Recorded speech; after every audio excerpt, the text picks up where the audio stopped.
So welcome students to the part 6 of the video. Now part 5 तक हमने 55 questions complete कर लिए थे out of 100 question series. So in this part we will discuss questions related to functions and आपका log हो गया, log के questions भी देखेंगे इस part में, कुछ sequence and series के questions भी देखेंगे.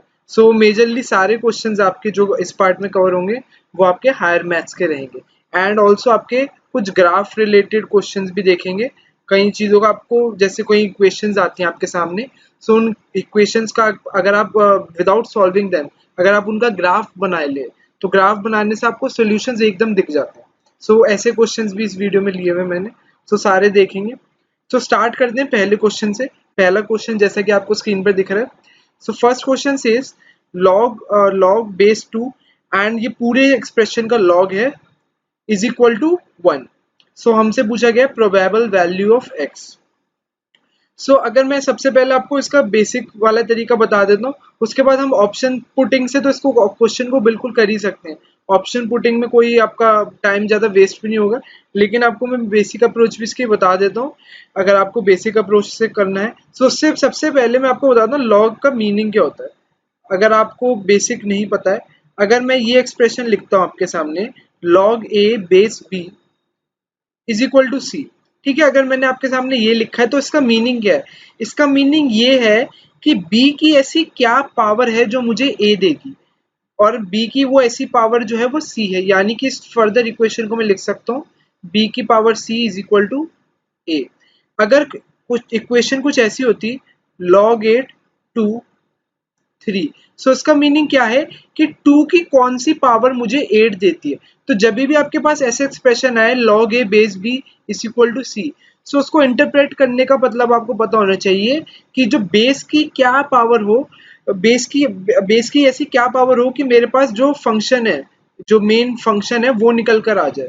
सो सिमिलरली इसी में 2 की पावर 3 होगी तो तभी तो 8 आएगा हमारे पास. सो इसी तरीके से हम log के फंक्शंस को डेरिवेशन होती है. तो ये जो आपके पास एक्सप्रेशन है, अगर मैं इसको निकालना चाहूँ तो वो देख लेते हैं. तो अगर मैं इस वाले पूरे फंक्शन में देखूं तो इस वाले फंक्शन में अगर मैं ये चीज लगाना चाहूँ जो मैंने आपको जस्ट अभी बताई है, तो मैं ये देखूंगा कि 2 की ऐसी क्या पावर है जो कि पावर 1 दे रखी है. सो 2 की पावर 1 जो है वो इक्वल होगी इस पूरे एक्सप्रेशन के log 7 x square minus x plus 37. ठीक है, जो मैंने आपको चीज बताई थी इस चीज को बिल्कुल मतलब अपने आप से भी डेराइव कर सकते हैं कि log a बेस b को मैं log a upon log b भी लिख सकता हूँ. फिर log b मेरा RHS में चला जाएगा, फिर c मेरा पावर में चला जाएगा. वो सब चीजें तो आपको पता ही है, लेकिन ये जो मैंने आपको चीज बताई है यहाँ पे, जिससे आपका बेसिक स्ट्रॉन्ग होगा. अब वही चीज हम दोबारा लगाएंगे. ठीक है, अब हम देखेंगे कि 7 की क्या पावर हो जो कि 2 पावर है, तो 7 की पावर जो है मुझे ये एक्सप्रेशन देगी x square minus x plus 37. ठीक है, सो मैं कुछ नहीं कर रहा हूँ, जो मैंने आपको बेसिक चीज बताई थी उसी का अप्लाई कर रहा हूँ. सो ये बन जाएगा 49 is equal to x square minus x plus 37. So further इसको सिंप्लीफाई करेंगे, ये बनेगा x square minus x minus 12 is equal to 0. So इसको फैक्टराइज करके दिख रहा है कि x की दो वैल्यूज आएंगी हमारे सामने. वो दो वैल्यूज क्या होंगी? एक हमारे पास -4x plus 3x minus 12 is equal to 0. साफ दिख रहा है x की जो दो वैल्यूज होंगी वो होंगी x इज इक्वल टू 4 और x इज इक्वल टू -3. अब ऑप्शंस पे चले जाए तो ऑप्शन 3 जो है हमारा 4 हमारे आंसर में भी आ चुका है, तो option 3 would be the right answer for this particular question. अब एक बात देखिए, अब अगर हमारा -3 आया है तो जब भी लॉग के क्वेश्चंस आए और आपकी अगर आंसर में नेगेटिव वैल्यू आ जाए, सो उसको राइट आंसर मानने से पहले हमेशा put that value in question, put value in question. क्योंकि बहुत बार ऐसे केसेस हमारे सामने आते हैं लॉगरिथम के क्वेश्चन के में कि आपको जो अगर आपकी नेगेटिव वैल्यू आई है तो नेगेटिव वैल्यू जब आप इस पूरे, जिसको मैं रेड से मार्क कर रहा हूँ, इस वाले एक्सप्रेशन में जब आप पूरी वैल्यू पुट करेंगे लॉग की तो वो वैल्यू आपको नेगेटिव निकल के आती है. एंड लॉग जो आपका होता है वो नेगेटिव फंक्शंस, नेगेटिव वैल्यूज के लिए डिफाइंड नहीं होता है. सो इसलिए -3 जब भी आए या माइनस की कोई भी वैल्यू आए तो हमेशा उसको पुट करके देख लीजिए कि कहीं हमारा फंक्शन जो है वो नेगेटिव तो नहीं हो रहा। ठीक है। सो अब अगर इस पर्टिकुलर क्वेश्चन में -3 पुट करेंगे तो ऑब्वियसली सेटिस्फाई कर जाएगा, लेकिन कहीं कहीं क्वेश्चंस में मैं आगे भी दिखाऊंगा आपको, इस वाली वीडियो में तो नहीं है, लेकिन और वीडियोस और क्वेश्चंस जो मैंने कवर करे हैं उसमें मैंने कवर करा हुआ ऐसा एक पर्टिकुलर क्वेश्चन। अब चलते हैं क्वेश्चन नंबर 2 पे। So question number 2 says the number of non-negative real roots of 2 की power x minus 1 is equal to 0 equals. So जो हमें एक फंक्शन दे रखा है वो दे रखा है 2 की power x minus 1 is equal to 0. So उसके नॉन नेगेटिव रियल रूट्स है, यानी कि ये जो फंक्शन है इसको मैं ऐसे भी लिख सकता हूँ। अब एक बात देखिए, ये मुझे बताने की इसके कितने नॉन नेगेटिव रियल रूट्स होंगे, मतलब पॉजिटिव या जीरो वाले कितने रूट्स होंगे। सो ये वाला जो पर्टिकुलर है ये दो फंक्शंस है ना, 2 की पावर x भी एक फंक्शन है और x प्लस 1 भी एक फंक्शन है। क्या मैं इसको ब्रेक करके लिख सकता हूँ? अगर मेरे को ग्राफिकली इनका सोल्यूशन देखना है, सो ग्राफिकली मैं इनको ब्रेक करके एक ग्राफ में y इक्वल टू एक्स का बना लूंगा, y इक्वल टू इसको y इक्वल टू एक्स नहीं, y इक्वल टू 2 की पावर x का ग्राफ बना लूंगा, और एक ग्राफ में y equal to x plus 1 का बना लूंगा, और इन दोनों का ग्राफ मैं बनाऊंगा और मैं देखूंगा कहाँ पे और कितने पॉइंट्स पे ये इंटरसेक्ट हो रहा है। जितनी जगह ये इंटरसेक्ट हो रहा होगा उतने उसके रियल रूट्स होंगे। सिंपल। ठीक है, क्योंकि मैंने दोनों को इक्वेट कर दिया, तो जहां पे इंटरसेक्शन होगी वहीं पे मुझे रूट्स मिलेंगे। ये बात सबको क्लियर होगी आई होप। सो अब चलते हैं y इज इक्वल टू 2 की पावर x। अब y इज इक्वल टू 2 की पावर x का ग्राफ कैसा होता है आप सबको पता होना चाहिए। मैंने लास्ट पार्ट 5 में भी ऐसा क्वेश्चन करवाया था जिसमें y is equal to ax का बारे में बताया था आपको।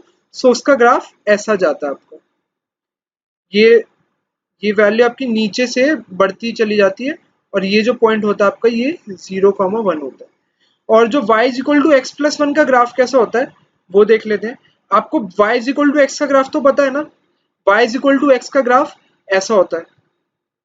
अब आपको पता है जब भी हम फंक्शन में +1 कर देंगे तो ग्राफ हमारा अपवर्ड शिफ्ट हो जाएगा। ठीक है, जब भी हम फंक्शन में +1 कर देंगे, मतलब इसको x में मैं +1 कर रहा हूं तो ये मेरा ग्राफ ऊपर उठ जाएगा, यानी कि ये जो मेरा ग्राफ है अब ये मेरा ऐसा बन जाएगा। जो पहले ओरिजिन पे कट हो रहा था अब वो पॉइंट मेरा यहाँ पे -1, 0 पे कट होगा, और ये वाला पॉइंट 0,1। सो दोनों पे आप देख रहे हैं कि ये y इज इक्वल टू 2 की पावर x भी यहाँ पे कट हो रहा था, ये मैं इसको यहाँ मार्क कर दे तो ये भी यहाँ पे कट हो रहा था, और ये वाला जो मैंने y is equal to x plus 1 बनाया है ये भी आप पे यहाँ पे कट हो रहा है। अब ये वाले क्वेश्चन का जब हम दोनों का ग्राफ एक साथ बनाएंगे तो देखते हैं क्या होता है। ये मैंने आपके सामने कार्टेशियन प्लेन बनाया है।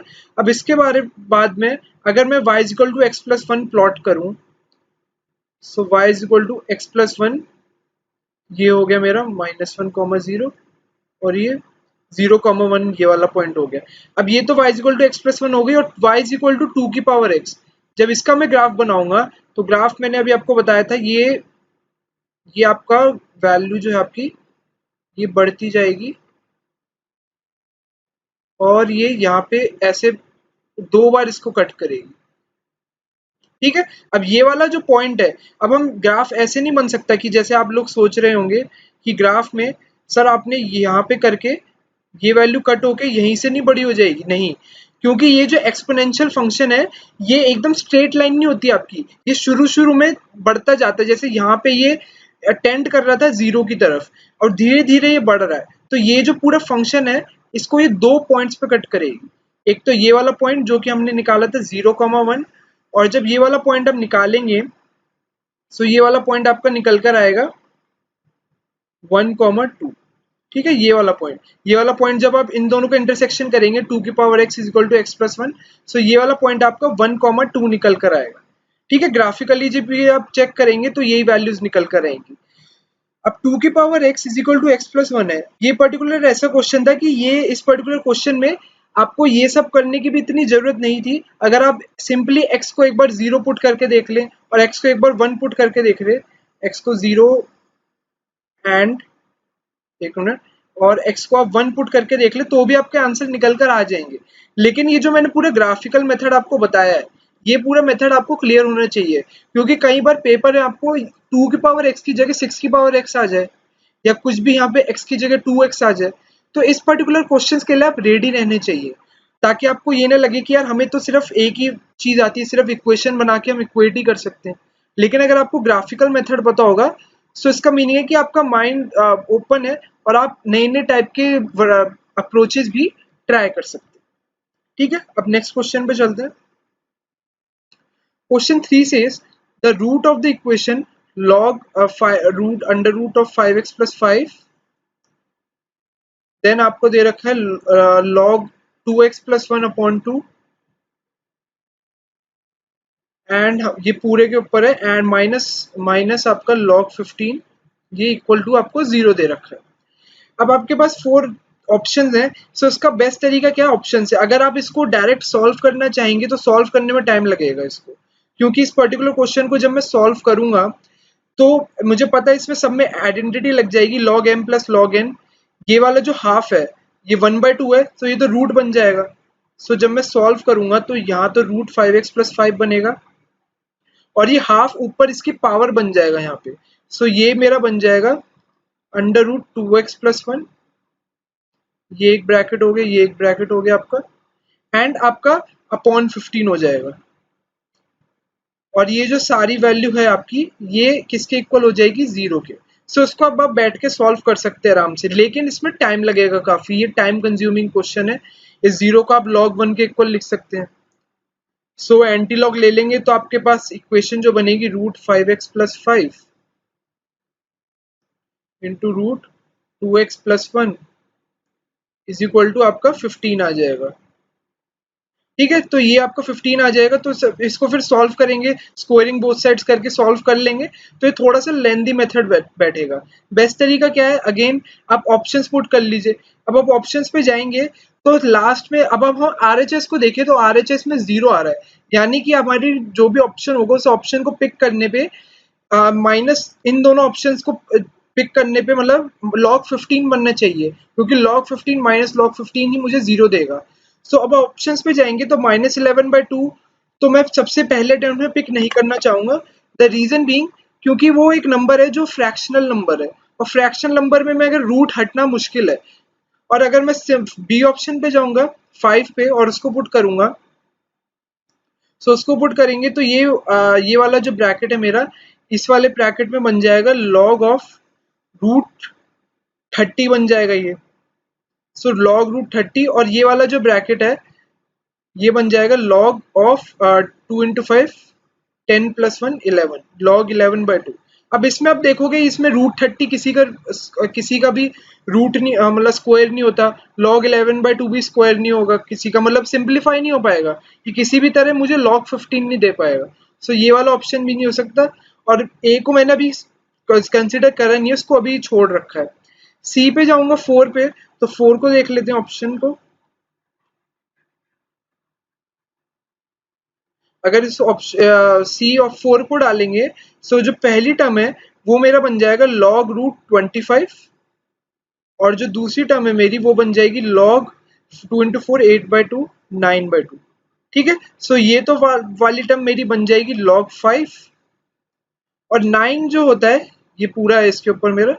सो 9 जो होता है मेरा 3 स्क्वायर होता है, सो ये 2 log 3/2 बन जाएगा। सो 2 से 2, सो log 5 प्लस log 3 क्या होता है मेरा log 15। सो log 15 माइनस log 15 0, सो यानी कि ऑप्शन सी। सो ये वाले क्वेश्चन के लिए बेस्ट तरीका क्या था, इसको आप यूजिंग ऑप्शंस करते हैं। ठीक है, सो लॉग के ऐसे क्वेश्चंस बिल्कुल एक्सपेक्ट कर सकते हैं, एंड लॉग के क्वेश्चंस में ट्राई टू यूज ऑप्शंस, जैसा कि मैंने आपको इसमें बताया पर्टिकुलर वीडियो में। So guys, question 4 says a quadratic function fx attains a maximum of 3 at x is equal to 1. The value of the function at x is equal to 0 is 1. So what is the value of fx at x is equal to 10? So कोई भी quadratic function जो होता है उसको हम ऐसे लिख सकते हैं, f of x is equal to ax square plus bx plus c। ठीक है, सो एक चीज मैं आप लोगों को बताना भूल गया था कि अब जैसे मैंने अपनी प्रीवियस वीडियोस में भी बोल रखा है कि सिंस वीडियो आप लोग रियल टाइम बेसिस पे लाइव नहीं देख रहे हैं, सो आप लोग क्या कर सकते हैं, जब भी क्वेश्चन पढ़े सो उसके बाद वीडियो को पॉज कर लीजिए, पॉज करने के बाद एक बार खुद क्वेश्चन को ट्राई करिए, उसके बाद सोल्यूशन देखिएगा। सो एफ ऑफ एक्स आपका a square plus b x plus c है, और हमें दे रखा है कि x इज इक्वल टू 1 पे वैल्यू 3 है, यानी कि एफ ऑफ 1 3 है, और एफ ऑफ 0 की वैल्यू हमें 1 दे रखी है। सो इससे हम डिराइव कर लेंगे, अगर हम 1 पुट करेंगे x की जगह, सो ये बनेगा a plus b plus c is equal to 3, और यहाँ पे अगर हम x को 0 पुट करेंगे सो c की वैल्यू निकल कर आएगी 1। और अगर इस वाली इक्वेशन को मैं इसमें पुट कर दूंगा तो मेरे पास और सिंप्लीफाइड वैल्यू आ जाएगी a प्लस बी 2 के equal. So a plus b की वैल्यू 2 है इक्वल, और c की वैल्यू 1 है। और एक चीज जो इसने यूनिक चीज दे रखी है वो है कि attains a maximum of 3 at x is equal to 1, यानी कि फंक्शन की जो मैक्सिमम वैल्यू है वो अटेन करता है function x is equal to 1 पे, यानी कि ये जो पॉइंट है ये आपका क्रिटिकल पॉइंट है। और क्रिटिकल पॉइंट को हम कैसे निकाल सकते हैं? क्रिटिकल पॉइंट को निकालने के या तो आपको डायरेक्ट फॉर्मूला पता होना चाहिए कि x is equal to minus b by 2a पे, ये हमें देता है क्रिटिकल पॉइंट की वैल्यू कि कौन से x इज इक्वल टू इस वैल्यू पे आपका फंक्शन या तो मिनिमम वैल्यू ऑब्टेन करेगा या फिर मैक्सिमम वैल्यू ऑब्टेन करेगा। ये वाला फंक्शन जो है मैक्सिमम वैल्यू ऑब्टेन कर रहा है, so x is equal to minus b by 2a की वैल्यू जो है 1 हो जाएगी, यानी कि x इज इक्वल टू 1 या फिर x is equal to minus b by 2a पे फंक्शन वैल्यू 3 अटेन कर लेगा जो कि मैक्सिमम है। So minus b by 2a को मैं 1 इक्वल पुट करूंगा, सो माइनस बी मेरा 2 के इक्वल आएगा या फिर b मेरा माइनस 2a के इक्वल आएगा। ठीक है, अब मैं क्या कर सकता हूँ, ये जो वैल्यू निकल कर आई है इसको इसमें पुट कर देते हैं। सो इसमें अगर हम पुट करेंगे सो हमारा a तो ऐसे ही रहेगा, b को मैं माइनस 2a लिख दूंगा is equal to 2। So minus a जो मेरा 2 के इक्वल आ गया, या फिर a जो है मेरा माइनस 2 के इक्वल आ गया। सो मेरे पास सारी वैल्यूज आ गई, a माइनस 2 आ गया, और b की वैल्यू मैं यहाँ से निकाल लूंगा माइनस 2 इंटू माइनस 2, b की वैल्यू 4 आ गई, आपकी ये b की वैल्यू 4 आ गई, c की वैल्यू हमने निकाल ली थी 1 आ गई। सो फंक्शन हमारा था a x square plus b x plus c. So function की जब वैल्यू हम लिखेंगे अब हम a b c सबकी वैल्यू पुट कर देंगे। सो ये आ जाएगा आपका minus 2 x square plus 4x plus 1, और हमसे x इज इक्वल टू 10 पे पूछा है तो हम f10 की वैल्यू निकाल लेंगे। x की जगह 10 पुट कर देंगे, माइनस 2 10 स्क्वायर प्लस ये 40 बन जाएगा आपका प्लस 1, सो ये हो जाएगा आपका minus 200 plus 41 which is minus 159। So option C आपका करेक्ट आंसर होगा। ठीक है, आई होप सबको क्वेश्चन क्लियर होगा। वीडियो को लाइक कर दीजिएगा, अगर चैनल पे नए हैं आप तो चैनल को सब्सक्राइब भी कर लीजिए। नेक्स्ट क्वेश्चन पे चलते हैं। Question 5। Question 5 says consider the AP 168, 157, 146, 135। सो इसमें डिक्रीज क्या हो रहा है, -11 का आपको कॉमन डिफरेंस दिख रहा है। Another series is created by taking the first, fourth, seventh and 10th terms of this AP. What is the 10th term of the new series thus formed?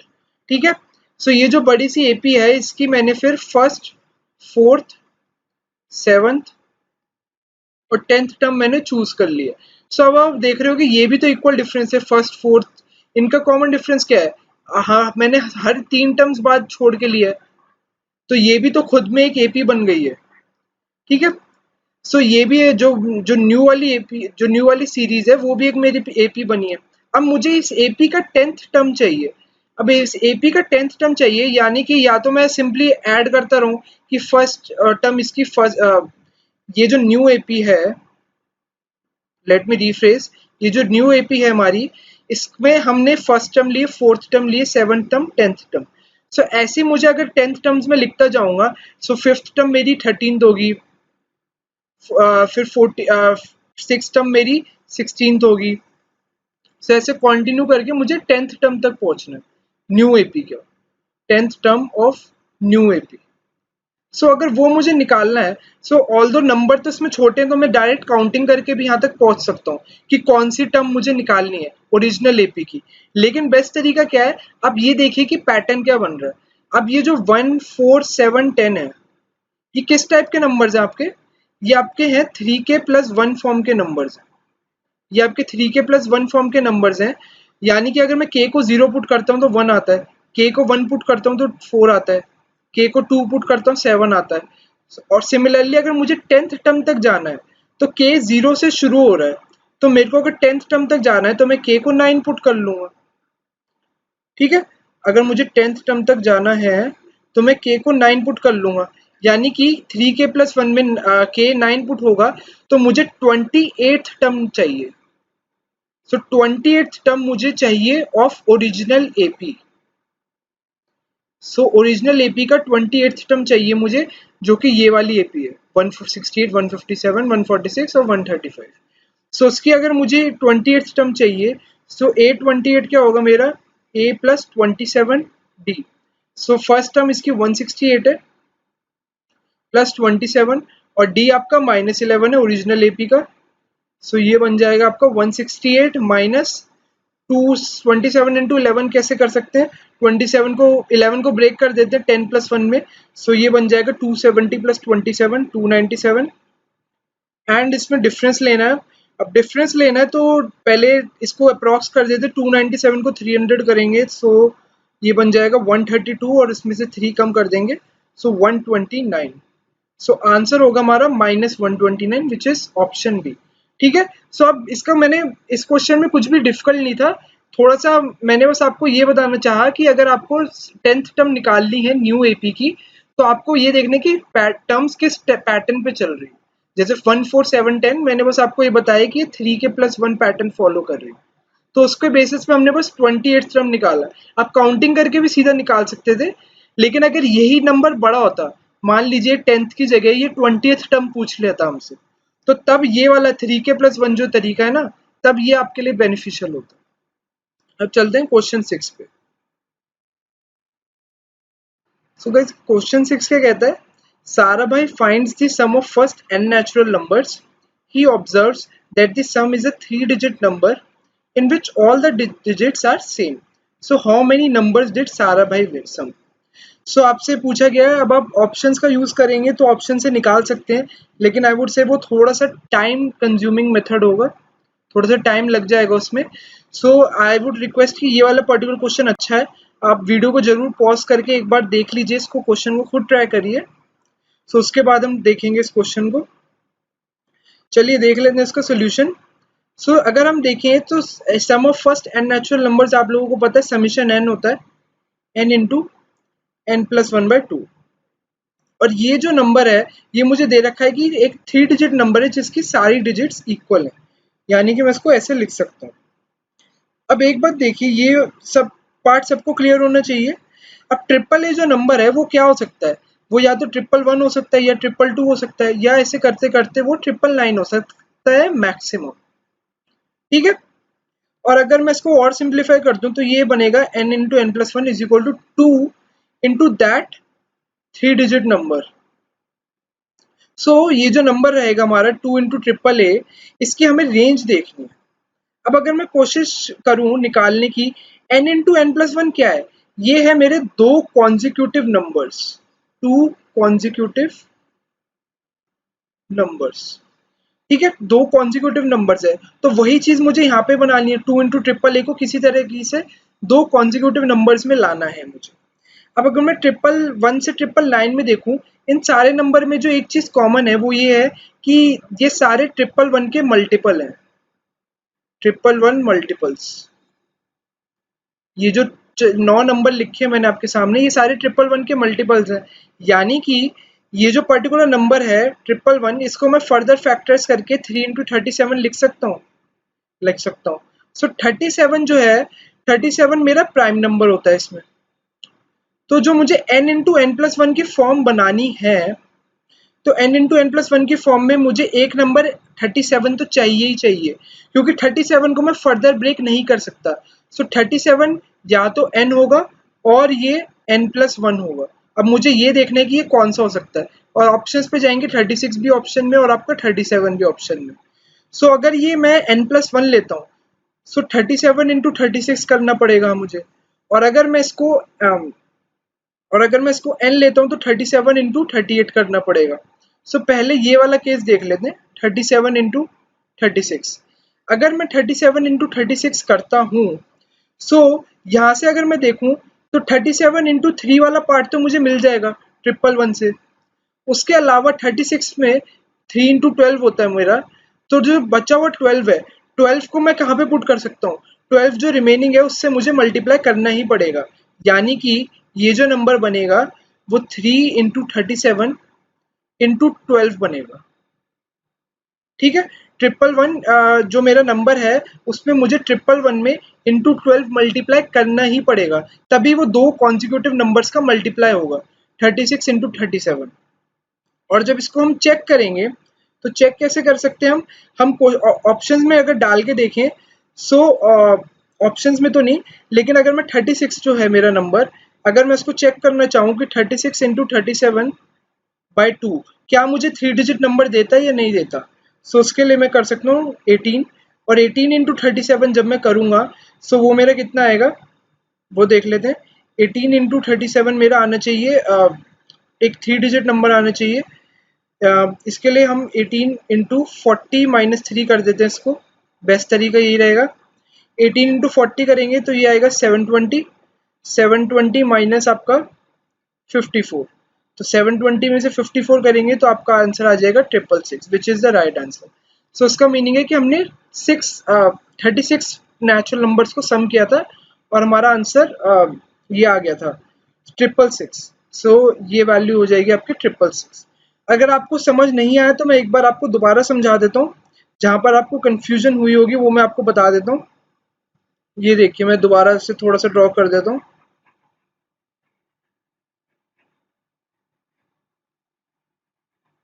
ये वाला पार्ट आई थिंक शायद आपको नहीं समझ आया होगा। ठीक है, अगर n into n plus one मैंने 2 इंटू ट्रिपल ए ले रखा है, सो यानी कि अब अगर मैं ट्रिपल ए की बात करूं तो ट्रिपल ए जो है ट्रिपल वन का मल्टीपल है। अब ट्रिपल वन जो है वो ऑलरेडी 37 इंटू थ्री है, और मैंने अभी आपको बताया कि 37 में मुझे या तो 36 मल्टीप्लाई करना है या 38 मल्टीप्लाई करना है। अगर मुझे 36 मल्टीप्लाई करना है तो 3 तो ऑलरेडी है मेरे पास, तो मेरे को 12 और मल्टीप्लाई करना पड़ेगा। सो 12 और मल्टीप्लाई कर दूंगा तो मेरा ये नंबर पूरा वो बन जाएगा, पूरा कंप्लीट हो जाएगा। और उसके बाद मेरा जो क्वेश्चन है नंबर है वो इस फॉर्म में बन जाएगा, ट्रिपल ए की फॉर्म में आ जाएगा। और फिर मैं चेक भी कर सकता हूँ 36 इंटू 37 अपॉन 2, 36 इंटू 37 अपॉन 2 आप चेक करेंगे तो 666 आपका निकल कर आ जाएगा। आई होप आपको क्वेश्चन क्लियर हुआ होगा। नेक्स्ट क्वेश्चन पे चलते हैं, question 7। Question 7 says the odd numbers are arranged in 5 columns A, B, C, D and E as shown below. Then the number 1005 is in column. अब आपको A, B, C, D ऐसे 5 columns दे रखे हैं, और अगर आप देखें तो ऑड नंबर्स हैं। पहले आपको 1, 3, 5, 7, 9, 11, 13, 15, 17, 19 ये सीरीज चल रही है, मतलब सारे ऑड नंबर्स हैं। और आपको बताने कि 1005 कौन से कॉलम में होगा, इस ए में होगा, बी में होगा, सी में होगा, डी में होगा या ई में होगा। सो ये आप वीडियो एक बार पॉज करके खुद सोचिए कि कौन से में हो सकता है। इसमें आपको पैटर्न आइडेंटिफाई करना है। ठीक है, पैटर्न आइडेंटिफिकेशन का क्वेश्चन है ये। पैटर्न आइडेंटिफाई करिए आप लोग कि कौन से में फिट बैठ सकता है ये, फिर मैं आपको बताऊंगा। सो आई होप आपने वीडियो पॉज करी होगी, एंड अब देखते हैं इसका बेस्ट सोल्यूशन क्या है। अगर मुझे 1005 जो नंबर है वो देखना है कि कौन से कॉलम में होगा, तो मैं सारे कॉलम्स में जाऊंगा और देखूंगा कितना डिफरेंस है। अगर ए में जाएं तो ए में हर जो नंबर है वो 16 के बाद आएगा, प्लस 16 होता रहेगा। बी में जाऊं तो यहाँ पे 10 का गैप है, फिर 6 का, फिर 10 का, फिर 6 का। सो इसमें मतलब कोई फिक्स पैटर्न नहीं है। सी में जाऊंगा तो उसमें भी 10 6 10 6 का है। डी में जाऊंगा तो उसमें भी 10 फिर 6 फिर 10। और अगर ई में जाऊंगा तो उसमें भी प्लस 16 का पैटर्न है। तो पैटर्न अगर मुझे साफ पैटर्न जो दिख रहा है वो मुझे एक तो ए में दिख रहा है और ई में दिख रहा है। इन दोनों में पैटर्न 16 का ऐड हो रहा है। अब जो ए के जो सारे नंबर्स हैं वो 16 के प्लस 9 फॉर्म में है। अगर मैं के को 0 से पुट करूं तो पहला नंबर 9 है, अगर के को 1 पुट करूंगा तो दूसरा 25 है। तो ए जो कॉलम है वो 16 के प्लस 9 फॉर्म का है। सिमिलरली आप बताइए ई कॉलम क्या होगा, ई कॉलम 16 के प्लस 7 होगा।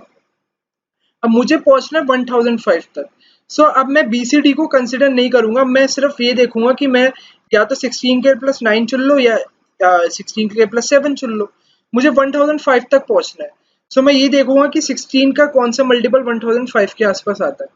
अब 16 का अगर टेबल पता हो आपको, सो बेसिक सी चीज है, 16 6 96 होता है, यानी कि 960 जो है 960 मेरा 16 के फॉर्म में, और उसके बाद अगर मुझे 16 के प्लस 9 फॉर्म में पहुंचना है, सो 969 जो है मेरा वो 16 के प्लस 9 फॉर्म में होगा, यानी कि इस वाले पर्टिकुलर कॉलम में 969 भी आएगा।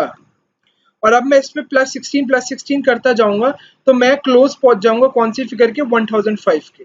अब इसमें 16 का मल्टीपल ऐड कर देते 969 में। सो 969 में 16 का कौन सा मल्टीपल ऐड करें, जो दिमाग में आ रहा है आप लोगों के, 32 ऐड कर देते।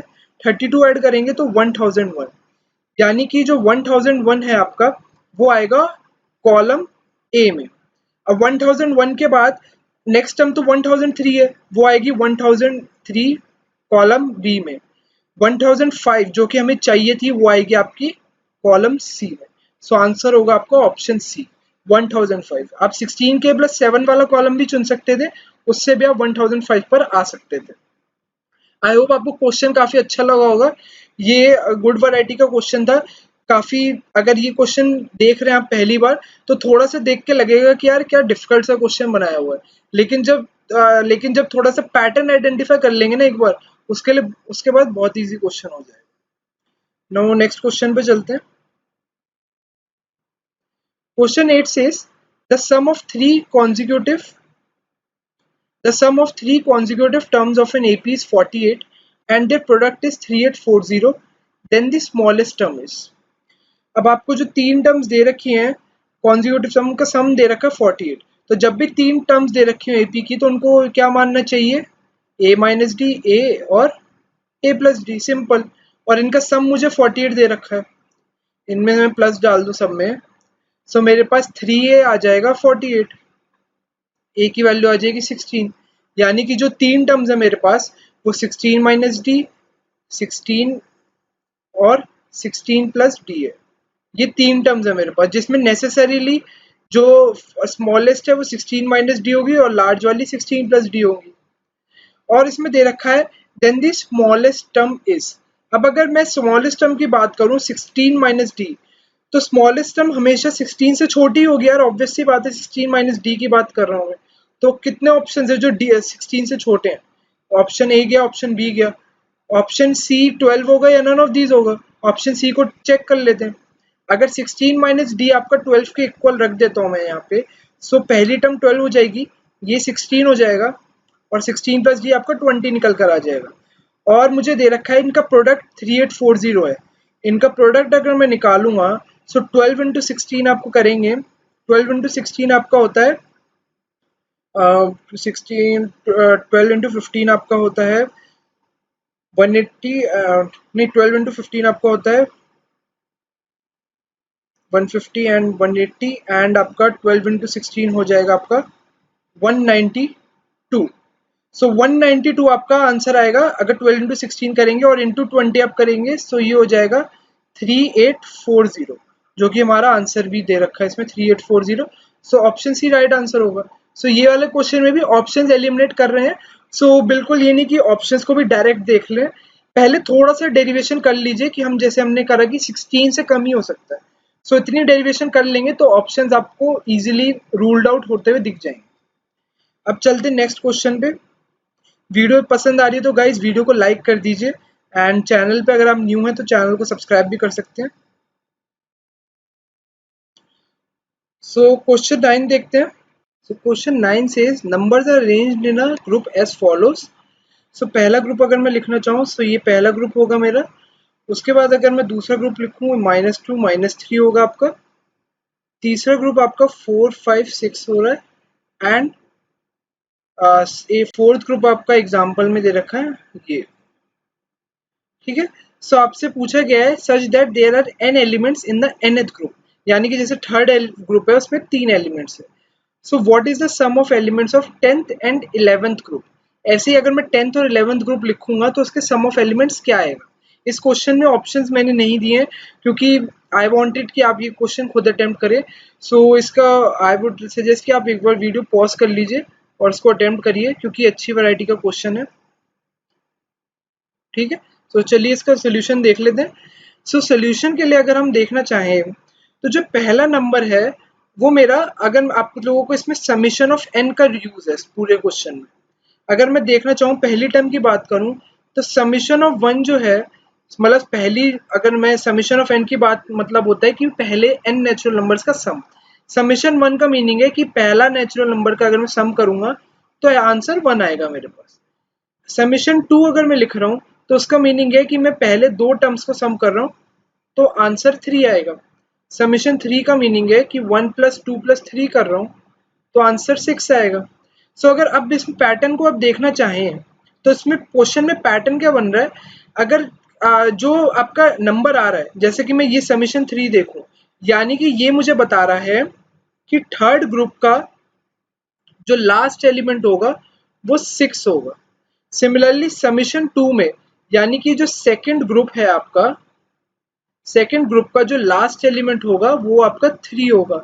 सिमिलरली अगर मैं समीशन फोर निकालूं तो वो one plus two plus three plus four होता है, या फिर आप n into n plus one by two से भी निकाल लेंगे, सो वो आएगा आपके पास टेन। यानी कि जो फोर्थ ग्रुप है मेरा, उसका जो लास्ट एलिमेंट होगा वो टेन होगा, जो कि निकल कर आया टेन। सो इसमें माइनस भी है, माइनस को अभी आप इग्नोर कर सकते हैं, जो भी माइनस के साइंस आ रहे हैं उनको आप इग्नोर कर दीजिए। लेकिन आपको ये बात समझ आ गई होगी कि हम टेंथ ग्रुप और 11th ग्रुप के एलिमेंट्स कैसे निकालेंगे। अब अगर मुझे टेंथ ग्रुप के एलिमेंट्स चाहिए तो मैं समीशन और टेन निकालूंगा, तो समीशन टेन निकालूंगा तो उसका लास्ट एलिमेंट क्या होगा, ten into eleven by two which is 55। Similarly summation of 11 जब निकालेंगे तो वो आएगा 11 into twelve upon two upon two which is आपका आ जाएगा 66। यानी कि जो मेरा टेंथ ग्रुप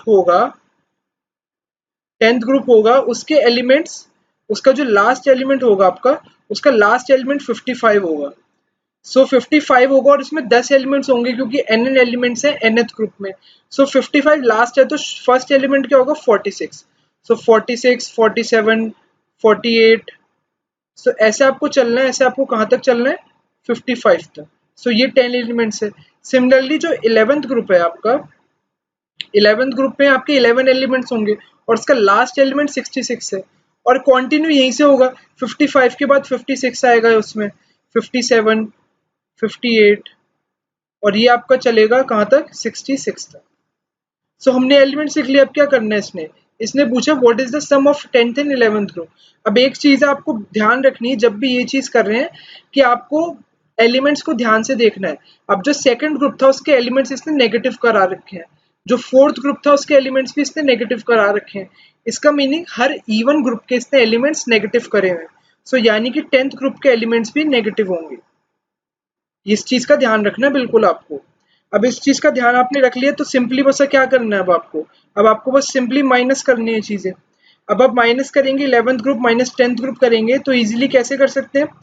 एक तो मैं सिमेट्री दिख रही है आपको, एक बार मैं दोबारा दिखा देता हूँ आपको। ये एक मिनट, आप इसको अरेंज करेंगे सही से तो आपको सिमेट्री दिख जाएगी।